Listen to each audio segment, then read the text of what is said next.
আসসালামু আলাইকুম। খবর পড়ছি সাজিয়া সুলতানা হ্যাপি। গাজীপুরের শ্রীপুরে মঈনুদ্দিনের বাড়িতে বৈদ্যুতিক তারে আগুন দিয়েছে দুর্বৃত্তরা। পর এই ধরনের আওয়াজ আসলো, যে তিনবার এই ধরনের আওয়াজ হলো। হওয়ার পর তখন আমি বাতি জানালা খুললাম, তখন লাইট জ্বালাইলাম।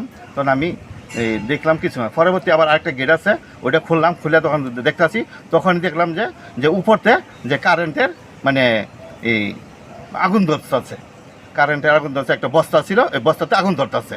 রুম আছে এবং দোকানপাট আছে, আশেপাশে বাড়িতে আছে। যখন মানে কারেন্টে তার আগুন লাগছে, তখন আমি শব্দ শুনলাম, শুনলে আমি আমার স্বামী দুজনে উঠলাম, উঠে বের হয়ে দিয়ে আগুন জ্বল। ওরা সপ্তাহখানেক আগে আমার স্বামীরে হুমকি দিচ্ছে যে আমার স্বামীরে মাইরা ফেলাইব।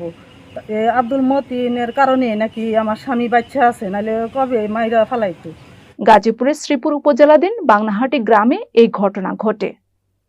ইনফো টেলিভিশনের সাথে থাকার জন্য ধন্যবাদ।